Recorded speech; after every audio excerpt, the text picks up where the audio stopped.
Routine surgery यानी कि planned surgery और इमरजेंसी हर्निया सर्जरी में क्या बेसिक डिफरेंस होता है? रूटीन में एडवांटेज आपको ये है कि everything is under control. So suppose आपको डायबिटीज़ है, मैंने डायबिटीज़ कंट्रोल कर लिया, आपको ब्लड प्रेशर है, मैंने कंट्रोल कर लिया, कार्डियक प्रॉब्लम है, कंट्रोल कर लिया, स्टेंट पड़े, कंट्रोल कर लिया, किडनी फंक्शन है, कंट्रोल। सो मेरे को टाइम मिला एक चीज़ कंट्रोल वे में जाने के लिए। It is like a planned visit vs an emergency. अब इमरजेंसी में अगर शुगर उस समय आपकी 300 है, मेरे को जान ले रिस्क लेना पड़ेगा। ब्लड प्रेशर 200 पे 100 है, रिस्क लेना पड़ेगा। हार्ट में स्टेंट पड़े और आप ब्लड थिनर्स ले रहे हैं, मुझे रिस्क लेना पड़ेगा। करेक्ट। सो मेरे को ये सारे मेडिकल कंडीशंस के रिस्क लेने पड़ रहे हैं। नंबर 2, मैं कंप्लीट काम नहीं कर पाऊंगा कई बार।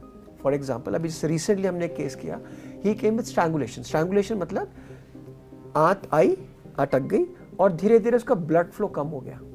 अब जब ब्लड फ्लो कम हो जाएगा तो ये आंत मर जाएगी, तो गैंग्रीन हो गया। अब इस गैंग्रीन सिचुएशन में मैंने आंतें काट के जोड़ तो दी, लेकिन अब मैं हर्निया के ऊपर जाली नहीं लगा सकता बिकॉज वो इन्फेक्टेड हो गया। तो मैंने सिर्फ उसको स्टिच कर दिया। अब ये हर्निया मुझे दोबारा करना पड़ेगा। तो मैंने इमरजेंसी में आंतों को बचा लिया, पेशेंट को बचा लिया, लेकिन हर्निया का राइटफुल ट्रीटमेंट नहीं हुआ।